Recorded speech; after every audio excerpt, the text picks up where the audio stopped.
साथ ही लगातार ये तस्वीरें आपके सामने हैं जहां ढोल ताशों के साथ लोग जीत का जश्न मनाने लगे हैं। तो देखिए, आपको लगातार तस्वीरें दिखा रहे हैं किस तरह सभी लोगों में खुशी है, सभी कार्यकर्ताओं में खुशी है, क्योंकि आप देखिए बंगाल में 200 के पास ये आंकड़ा पहुंच चुका है। जिस तरह से पहले ममता बनर्जी लंबे बड़े आंकड़ों के साथ वो आई थी, सरकार बनाई थी, 15 साल अपना कार्यकाल चलाया, लेकिन अब इस बार ये बारी बीजेपी की है और तस्वीरें आपको सीधे तौर पर दिखा रहे हैं कि कितनी खुशी, कितना उत्साह सभी कार्यकर्ताओं में है। आपको बता दें, सीएम धामी ने भी सभी कार्यकर्ताओं को इसकी शुभकामनाएं दी है। जिन जिन लोगों ने इसमें योगदान दिया, यहाँ तक सीएम धामी भी पहुंचे थे बंगाल और उन्होंने भी अपना पूरी तरीके से योगदान दिया और लोगों को बताया कि क्यों बीजेपी बंगाल में आनी चाहिए। जी बिल्कुल, और लगातार देखिए अंतिम राउंड के बाद भी ममता बनर्जी की तरफ से भी लगातार बयान निकल के सामने आ रहे हैं।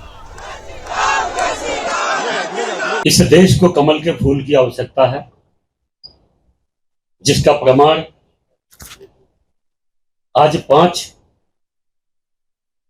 प्रदेशों के चुनाव नतीजे, रुझान आपके सामने है।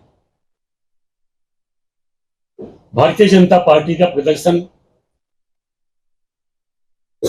जितना हम लोगों ने सोचा, अपेक्षाकृत उससे कई गुना ज्यादा इन प्रदेशों की जनता ने भारतीय जनता पार्टी को दिया है। मैं इसके लिए आप लोगों के माध्यम से वहां उस प्रदेश की जनमानस का, मैं भारतीय जनता पार्टी का एक कार्यकर्ता होने के नाते उन सबको बहुत बहुत धन्यवाद देता हूं, बधाई देता हूं।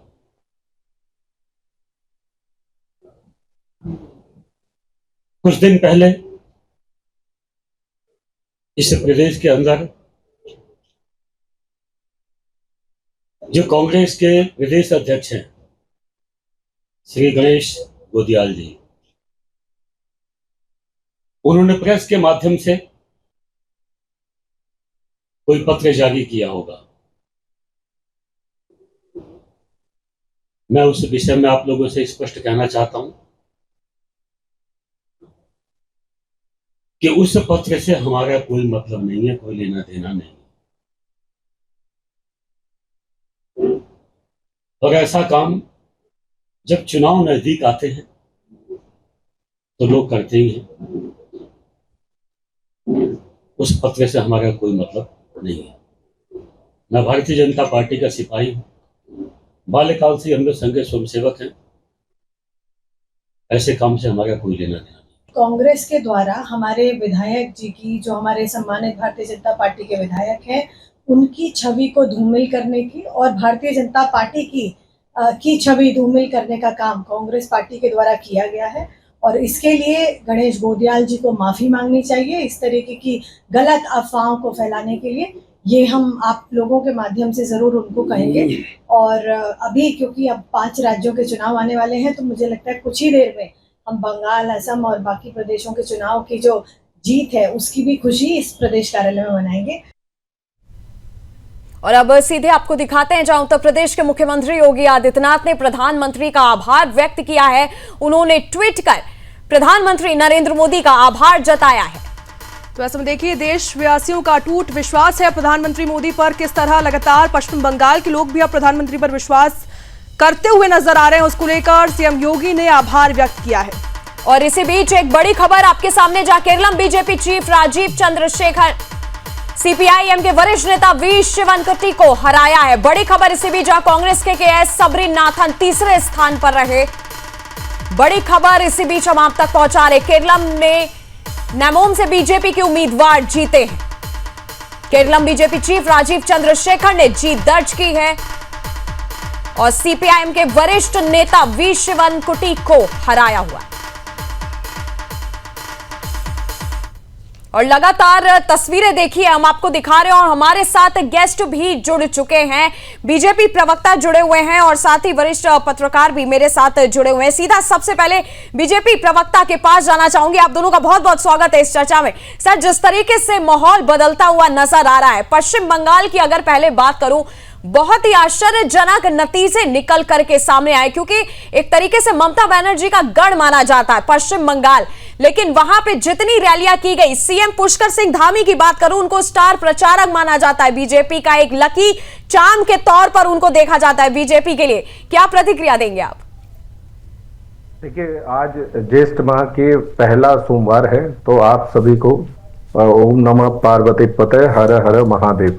देखिए, जो रिजल्ट आए हैं, मैं सवेरे 8 बजे से न्यूज चैनल पे ही हूँ, और जो रिजल्ट आए सवेरे, तो टीएमसी के लोगों से बात ही नहीं कर पा रहे थे। वो तो ऐसा लग रहा था कि शायद सीट से उछल के हमारे ऊपर गिर पड़ेंगे कि क्यों हम डिबेट पे आए हुए हैं आज सवेरे।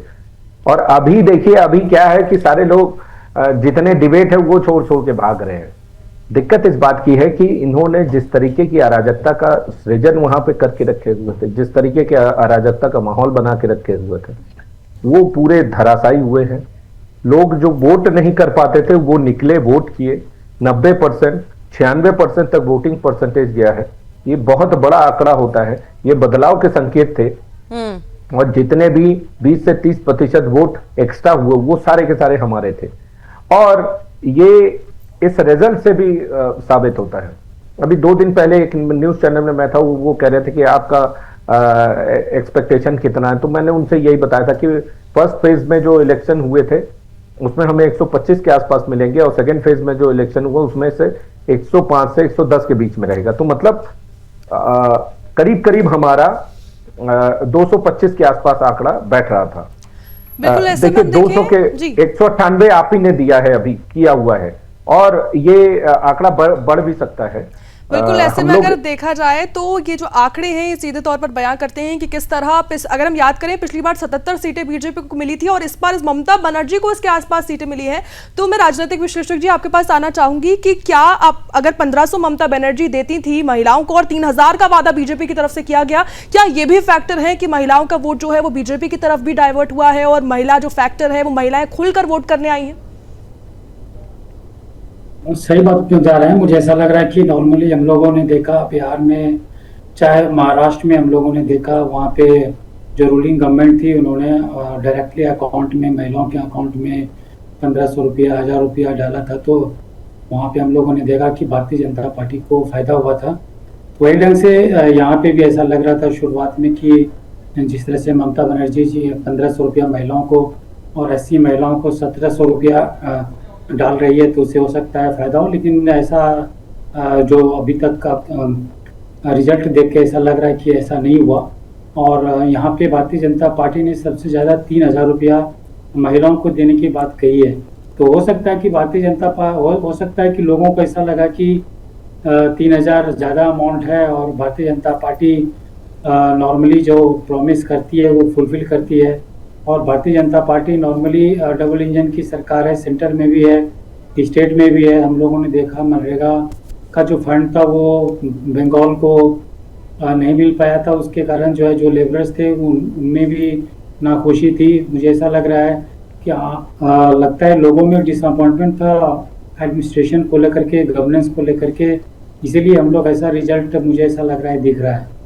जी बिल्कुल, मेरे साथ बीजेपी प्रवक्ता भी हैं तपोष जी।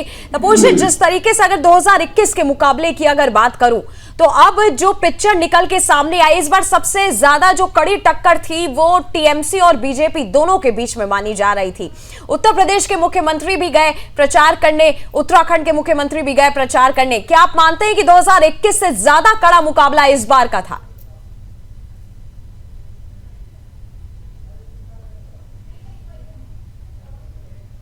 आपका माइक म्यूट है मुझे लगता है। तपोष जी, आपको आवाज आ रही है? आपको अभी? जी जी आ रही है। जी जी जी। तो प्रधानमंत्री जी ने जो झाल मुड़ी खाया था उसका झाल बहुत ज्यादा लग गया है टीएमसी को, और वो इस समय बर्दाश्त के बाहर हो रहा है। अब मुझे लगता है ये झाल जो है इन्होंने भी इतना एक्सपेक्ट नहीं किया था, और अनएक्सपेक्टेड झाल जो है, तो अनएक्सपेक्टेड झाल मतलब तीखापन, तो मिर्ची का तीखापन जो है उनको ज्यादा लगा है। खैर, ये लगना तय था, क्योंकि 2-3 चीजें प्रमुखता के तौर पे मैं रखना चाहूंगा। देखिए, एक तो था महिलाओं का मुद्दा, और महिलाओं का मुद्दा सिर्फ एक जगह नहीं था, पूरे बंगाल में। आरजेकर मेडिकल कॉलेज ले लीजिए, संदेशखाली का मामला ले लीजिए, दुर्गापुर मेडिकल कॉलेज का मामला ले लीजिए, सिटी कॉलेज कोलकाता का मामला ले लीजिए, साउथ सिटी कॉलेज का भी मामला ले लीजिए, लॉ कॉलेज का मामला ले लीजिए, हर एक जगह से बेटियां असुरक्षित है इसकी भावनाएं आ रही थी। यहां तक कि ममता बनर्जी खुद महिला मुख्यमंत्री होते हुए भी उन्होंने जो बयान दिए वो बहुत दुर्भाग्यपूर्ण था। उन्होंने उनको ये कहना चाहिए कि था कि बेटियां सबसे ज्यादा सुरक्षित है, जरूरत पड़ेगी तो हम हर गली में पुलिस लगाएंगे। उसके जगह वो ये कहती हैं कि तुम जो है 7:30 7:30 बजे के बाद निकलना बंद कर दो। दूसरा सबसे महत्वपूर्ण ये था कि ममता बनर्जी खुद तो चप्पल और साड़ी और इन सब चीजों में अपने आप को दिखाती हैं और टीम के घर में रहते हैं वो दिखाते हैं, लेकिन इनके जितने भी तपोश जी, मैं आपको थोड़ा बीच में रोकती हूँ। बड़ी खबर इसी बीच आ रही है जहां वोटों की लूट का आरोप जो है लगाया गया है। ममता बनर्जी ने कहा है वे हमारे केंद्रों में लूट मचा रहे हैं। बड़ी खबर, भवानीपुर सीट पर 7,000 से ज्यादा वोटों की बढ़त बनाए हुए हैं। ममता बनर्जी की तरफ से बड़ा बयान निकल के आया। ममता बनर्जी साउथ कोलकाता में मतगणना केंद्र, तो देखिए ममता बनर्जी मतगणना केंद्र पहुंच चुकी है और एक और बार आरोप लगाया गया है बीजेपी को लेकर, वोटों की लूट का आरोप लगाया। मतलब ममता बनर्जी अब कहना चाहती हैं कि वोटों की लूट की जा रही है। देखिए सीधे तौर पर 200 का आंकड़ा बीजेपी पार कर मतलब आसपास पहुंच चुकी है और ऐसे में ममता बनर्जी मतगणना केंद्र पहुंच चुकी है और आरोप लगाया जा रहा है सीधे तौर पर वोटों की लूट का यह आरोप है। जी बिल्कुल, और सीधा वापस गेस्ट पे चलते हैं और जिस तरीके से ममता बनर्जी लगातार अपने बयान दे रही है, तपोश जी क्या कहना चाहेंगे? ममता बनर्जी ने पहले वीडियो अपना जारी करके कहा था कि चाहे 4 बार काउंटिंग कराओ चाहे 8 बार, जीतेगी तो टीएमसी आखिरी में, और अब वो वोटों की लूट का आरोप आप पे लगा रही है कि आप लोगों ने वोट जो है वो लूट लिए लोगों से।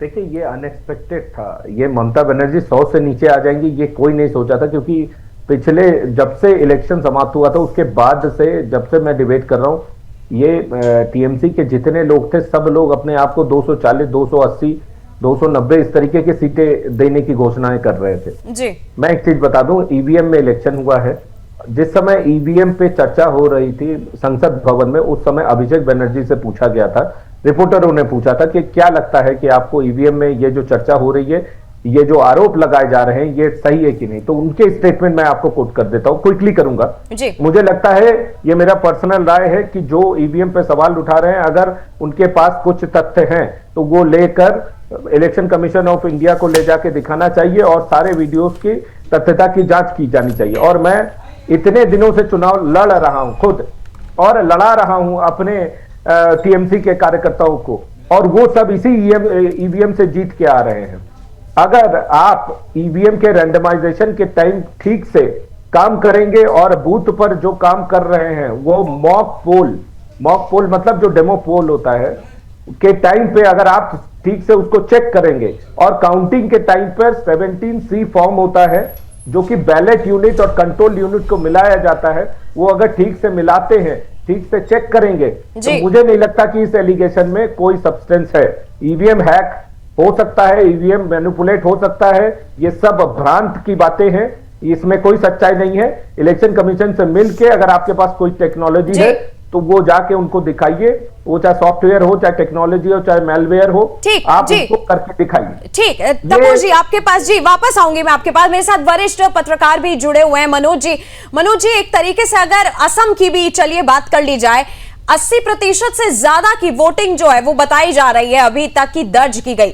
क्या ये पूरा एक जो जनता का एक अलग सा एक कहा जा रहा है, जनता स्मार्ट हो चुकी है, उसने जिस तरीके से वोटिंग की है बीजेपी को लेकर के, क्या अब पॉजिटिव संकेत जा रहा है या फिर पूरा बदलने की स्थिति, पूरी पिक्चराइजेशन जो है वो बदल रही है?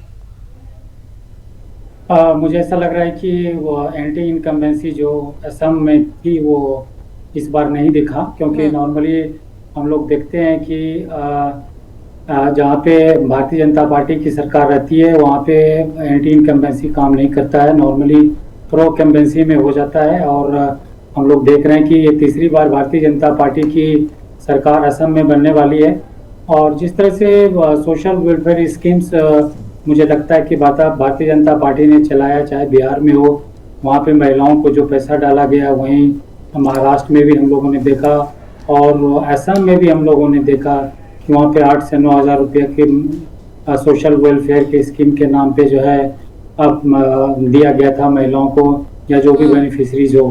तो मुझे लग रहा है कि ये बहुत बड़ा काम कर गया, और साथ साथ डबल इंजन की सरकार है तो स्वाभाविक है जो भी सेंट्रल गवर्नमेंट स्पॉन्सर स्कीम्स है उसको जो स्टेट गवर्नमेंट को लागू करने में आसानी हो जाती है, फंड मिलने में आसानी हो जाती है, और नए नए जो स्कीम्स आते हैं उसको इफेक्टिवली लागू हो पाता है। तो मुझे लग रहा है कि एक जहाँ पे भारतीय जनता पार्टी की सरकार स्टेट में है और सेंटर में चूंकि भारतीय जनता पार्टी की सरकार स्ट्रांग में है, तो उस स्टेट में जो है वेलफेयर स्कीम्स हो, चाहे सेंट्रल गवर्नमेंट स्पॉन्सर्ड स्कीम्स हो और जो भी नए प्रोजेक्ट हो, उसे आने में आसानी होती है।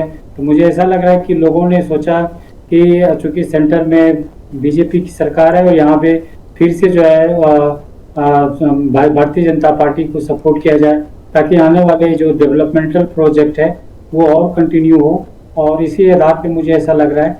वहीं अगर कांग्रेस की अगर हम बात करें तो कांग्रेस लगता है कि और इफेक्टिवली फाइट करना चाहिए, और मुझे ऐसा लग रहा है कि जिस तरह से राहुल गांधी जी, प्रियंका गांधी जी अगर ज़्यादा से ज़्यादा समय वहाँ जाती तो शायद हो सकता था कि और लोग कांग्रेस की ओर आकर्षित होते, लेकिन उनका चुनाव प्रचार कुछ ज्यादा नहीं रहा। वहीं हम लोगों बिल्कुल, ने जब हम देखा असम की बात करते हैं तो तरुण गोगोई को आप देखिए, वो हार चुके। गौरव गोगोई को आप देखिए, जो तरुण गोगोई का गढ़ माना जाता था, वहां से वो हार चुके हैं, और ये बड़ी हार के तौर पर इसे देखा जा रहा है, क्योंकि जब कांग्रेस की जब भी बात होती तो उन्हें तो सीएम चेहरा दिख रहे थे। सही बता रहे हैं, वो वही सीएम चेहरा थे और वही चीफ मिनिस्टर बनते अगर कांग्रेस पार्टी वहां पे बहुमत लाती तो मुझे ऐसा लग रहा है कि जिस तरह से कांग्रेस पार्टी ने गौरव गोगोई को सेंटर में ज्यादा यूज किया, हम लोगों ने देखा कि पार्लियामेंट में उन्हें ज्यादा से ज्यादा मौका मिलता था सेंट्रल गवर्नमेंट को घेरने में। वहीं मुझे ऐसा लग रहा है कि उनको जो लोकल इश्यूज उठाना चाहिए था, ग्राउंड पे जो फाइट करना चाहिए था, शायद वो वहाँ नहीं करके कि बिल्कुल हम लगातार आपसे जानकारी ले रहे हैं। इस बीच एक और बड़ी खबर हमारे दर्शकों को बता देते हैं। तो ऐसे में चतनूर से बीबी गोपा कुमार जीत चुके हैं। बड़ी खबर, केरल में बीजेपी ने दूसरी सीट जीती है। तो बड़ी खबर इस वक्त की आप तक साझा कर रहे हैं। बीजेपी प्रमुख राजीव चंद्रशेखर ने जीत दर्ज की है। और बिल्कुल इसी बीच लगातार बड़ी खबरें हम आप तक पहुंचा रहे हैं। केरल में खुला बीजेपी का खाता, खुल चुका है और चतनूर से बीबी गोपा कुमार ने जीत जो है वो दर्ज की है। केरल में बीजेपी ने दूसरी सीट जीती। तो ऐसे में मैं तपेश जी के पास ही आना चाहूंगी सवाल लेके। तपेश जी, आपका केरला में भी खाता खुलते हुए दिख रहा है। देखिए, लेफ्ट का तो सफाया पूरी तरह से हो चुका है, लेकिन आपका भी धीरे धीरे खाता खुलता हुआ नजर आ रहा है।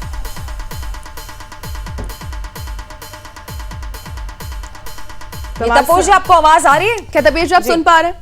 देखिए, केरला में भी आपका खाता धीरे धीरे खुलता नजर आ रहा है। लेफ्ट का तो सफाया हो चुका है और अब आपका भी खाता खुलता हुआ नजर आ रहा है। तो क्या उम्मीदें आगे आपको? Yes ma'am, am I audible? जी जी, हाँ, मैं ये कह रहा था कि केरला में जो हमारे एक्सपेक्टेशन थे ना, वो हमारे 10 से 12 से 15 के बीच में थे, और हमने ये एक्सपेक्ट किया था कि हमारे जो वोट परसेंटेज है वो सिग्निफिकेंट ग्रोथ पे जाएगा। तो अभी पूरे रुझान आने दीजिए और उसके बाद फाइनल कैलकुलेशन में हमें ये मालूम चलेगा कि हमारा जो आकलन था वो हम कहाँ पे थे और एक्चुअल रिजल्ट कहाँ पे है। तो उसमें कंपैरिजन करने के बाद हम एक्चुअल नतीजे पे पहुंचेंगे। तो इसके लिए थोड़ा सा आपको वेट करना पड़ेगा। तमिलनाडु में भी हम ये सोचे थे कि हम ही सरकार बनाएंगे, क्योंकि स्टालिन की इमेज बहुत ज्यादा खराब थी और विजय जो है वो पहली बार इस तरीके की पार्टी बना के इसमें पॉलिटिक्स में अपनी किस्मत आजमा रहे थे। बिल्कुल तपेश, तो आपको क्या जी इतना ज्यादा सपोर्ट हम वी नेवर एक्सपेक्ट दिस, तो ये हमारे लिए चौंकाने वाला था। वेस्ट बंगाल में हमने एक्सपेक्ट किया था 225 के आसपास, और वैसे ही कमोबस हमें दिख रहा है। यहाँ पे पुडुचेरी में हमने ये सोचा था कि हम अपनी सरकार बनाएंगे, वहां भी हम बनाते हुए दिख रहे हैं। और असम में हमने ये एक्सपेक्ट किया था कि हमारी सीटें 100 से ऊपर जाएंगी, वो जा रही हैं।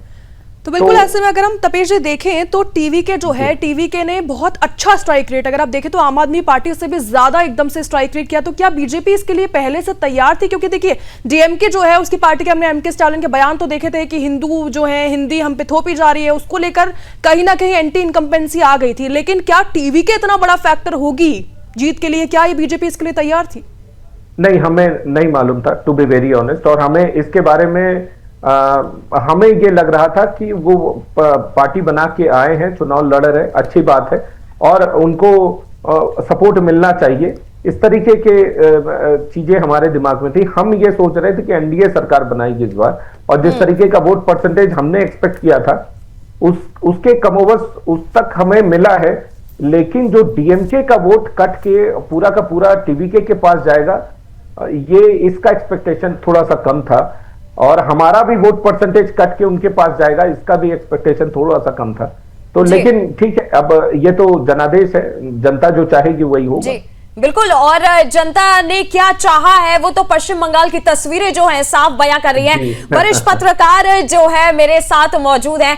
मनोज जी, अगर युवा वोटर्स की बात करूं, जो लोग पहली बार वोट देने के लिए घर से बाहर निकले, या महिलाओं की अगर मैं बात करूं, उनका रुझान इस बार किसको लेकर के दिखा है? क्योंकि पिछले 3 बार से जब हम लोग ने ममता बनर्जी को लेकर के भरोसा जता दिया, इस बार जितनी रैलियां हुई हैं, पश्चिम बंगाल के जो वीडियोस लगातार जो है निकल करके सामने आए हैं, जो पहली बार घर से वोट देने निकले, उनका रुझान किसकी तरफ था?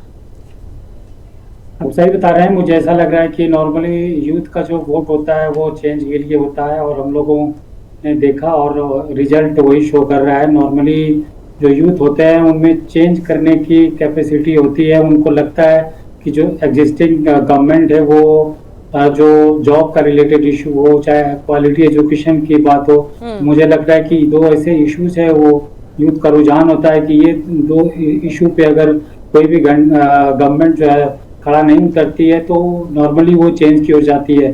तो जिस तरह से रुझान हम लोग देख रहे हैं उससे तो ऐसा ही लग रहा है कि भारतीय जनता पार्टी की और यूथ जो है और महिला दोनों जो है भारतीय जनता पार्टी को वोट किया है, इसीलिए हम लोग इस तरह का रिजल्ट देख रहे हैं। लोग नॉर्मली हाईली इंस्पायर्ड होते हैं, और महिलाओं को इस बार हम लोग देख रहे हैं हर इलेक्शन में नॉर्मली हम लोग देखते हैं कि महिला का वोट परसेंटेज जो है ऑलवेज बढ़ रहा है। पुरुषों के मुकाबले में महिलाएं ज्यादा वोट करती है, और नॉर्मली महिलाओं का ही जो है आगे बढ़ना, और सभी फील्ड में हम लोग देख रहे हैं कि महिलाएं आगे बढ़ रही है। तो स्वाभाविक है कि महिलाओं का भी एक एस्पिरेशन होता है, उनको भी जॉब करने की इच्छा होती है, उनको भी लगता है कि गवर्नमेंट जॉब मिले उनको, और तरह तरह का फैसिलिटीज मिले, सिर्फ एक ही काम करके वो अपना जीवन यापन ना करे। तो मुझे ऐसा लग रहा है कि वो भी चेंज चाह रही थी वेस्ट बंगाल में, और नॉर्मली एंटी इनकम्बेंसी लगता है कि ममता गवर्नमेंट के खिलाफ थी, और 15 साल से वो काम कर रही थी। नॉर्मली हम लोग देखते हैं कि हर जगह जो है प्राइवेट सेक्टर बहुत आगे बढ़ रहा है, लेकिन कोलकाता में चाहे और भी जहाँ पे भी इंडस्ट्रियल हब है वेस्ट बंगाल में, वो उतना आगे नहीं बढ़ पा रहा था। इसको लेकर के भी मुझे लगता है कि युवाओं में एक आक्रोश होगा कि जब मॉडर्नाइजेशन की बात आती है, बिग कंपनी की बात आती है, तो कोलकाता में चाहे वेस्ट बंगाल में क्यों नहीं आती है। तो मुझे ऐसा लग रहा है कि जिस तरह से डबल इंजन की सरकार है, और मोदी जी ऑलवेज जो है डिजिटल इंडिया की बात करते हैं, और सेल्फ एम्प्लॉयमेंट की भी बात करते हैं, और सेल्फ इंडस्ट्री खोलने की भी बात करते हैं। तो मुझे लग रहा है कि बहुत से ऐसे इश्यूज हैं या स्कीम्स हैं जो सेंट्रल गवर्नमेंट द्वारा वो चलाया जा रहा है, और मुझे ऐसा लग रहा है कि युवाओं को वो भाता है। तो स्वाभाविक है वो इस जो रुझान आया इससे तो यही लगता है कि युवाओं और महिलाएं दोनों भरपूर मात्रा में भारतीय जनता पार्टी को ऐसी योजनाएं हैं जो युवाओं को भारी में। तपूर जी आपके पास आना चाहूंगी कि देखिए एसआईआर की अगर हम बात करते हैं, ममता बनर्जी फिर से आरोप लगा रही है कि वोट टूटे जा रहे हैं। जब एसआईआर के समय भी ममता बनर्जी ने कहा था कि एसआईआर नहीं होना चाहिए क्योंकि 91 लाख वोट काटे गए थे। सीधे तौर पर इतनी ज्यादा भारी मात्रा में वोटिंग भी हुई है कि आपको लगता है एसआईआर एक फैक्टर है? जो इतनी ज्यादा वोटिंग हुई थी वो तो फैक्टर था, और बीजेपी की इतनी बड़ी जीत का आपको लगता है घुसपैठिए हटने के बाद ये बड़ा जो जीत है वो बीजेपी को मिली? देखिए, एसआईआर, घुसपैठिए और ममता बनर्जी ने जो आंदोलन छेड़ के रखा था एसआईआर के अगेंस्ट में, ये तीनों अलग अलग चीजें हैं जी। लेकिन अगर आप एसआईआर का नाम लेंगे तो ये तीनों चीजें एक साथ दिखाने की कोशिश होती है विपक्ष भी, और वो हमारे ऊपर आरोप लगाते हैं। मैं एक चीजें आपको बताता हूँ। एसआईआर जो किया गया था वो 12 राज्यों में किया गया था, उसमें तमिलनाडु भी है और केरल भी है। तो अगर एसआईआर के माध्यम से हमें जीतना होता तो हम उन 2 राज्यों में भी जीतते। तो ऐसा नहीं है, जिनको वोट देना है जनता उन्हीं को वोट देती है। एसआईआर एक ऐसा प्रोसेस था जिसके माध्यम से शुद्धिकरण होना था, और वो 12 राज्यों में हो रहा था। ये इलेक्शन कमीशन ऑफ इंडिया का एक सतत प्रक्रिया है जो कि पहले से होती चली आ रही है। अब इस पूरे प्रोसेस को स्टॉप करने के लिए ममता बनर्जी सुप्रीम कोर्ट गई, क्योंकि उन्हें और किसी संवैधानिक संस्थाओं पर किसी पे विश्वास नहीं था। तब सुप्रीम कोर्ट ने उनको फटकार लगाई, और उनके जाने के बावजूद 93 lakh voters has been removed from the voter list. तो उनके जाने का कोई फायदा नहीं हुआ। उन्होंने कोर्ट का समय बर्बाद किया, इस पूरे प्रोसेस को डिरेल करने की पूरी कोशिश की, अनर्गल बयानबाजी की। उन्होंने मंच पर से स्टेटमेंट्स दिए कि बीएलओ आए तो उसको मारो, उसको कागज मत दो, और इस तरीके की बयानबाजी की। उसके बाद से ये चीजें और बिगड़ी। बाद में क्या हुआ, election commission of India short notice पे काम करना शुरू किया और भी चीजें जो है कम होती चली गई और प्रेशर में सारी चीजें हुई, लेकिन बहरहाल जो भी चीजें हुई वो कंप्लीट हुई। बिल्कुल ऐसे में और तीसरी चीज आप जो कह रहे हैं घुसपैठियों का काम नहीं था। देखिए घुसपैठिया जो लोग इसमें इन्वॉल्व हुए हैं, जो अमित शाह जी का अगर बयान देखिए तो उन्होंने ये कहा है कि हमने अभी वोटर लिस्ट फिल्टरेशन किया है, इसके बाद हम इसकी जांच करेंगे और जो दोषी पाए जाएंगे उन सब को उठा के हम जो है डिपोर्ट करेंगे। तो घुसपैठियों की identification is a separate process which we will do, क्योंकि अभी हमारी सरकार बन रही है। जी और बिल्कुल, देखिए 202 का आंकड़ा पार हो गया। जी मनोज जी, एक तरीके से अगर हिमंता बिस्वा शर्मा जी की भी बात करूं, उनका भी कई सारा जो बयान है बंगाल की तरफ से निकल करके सामने आया था, उनकी व्यक्तिगत छवि कितनी निर्णायक साबित हुई है पश्चिम बंगाल के चुनाव में? जब पिछले 5 साल से वो गवर्नमेंट में हैं, चीफ मिनिस्टर हैं, और मुझे ऐसा लग रहा है कि वो स्कीम जो बोलते हैं वो करने में बिलीव करते हैं। नॉर्मली हम लोगों ने देखा कि बहुत ज्यादा बोलते हैं और कोशिश करते हैं कि जो वो बोले वो इम्प्लीमेंट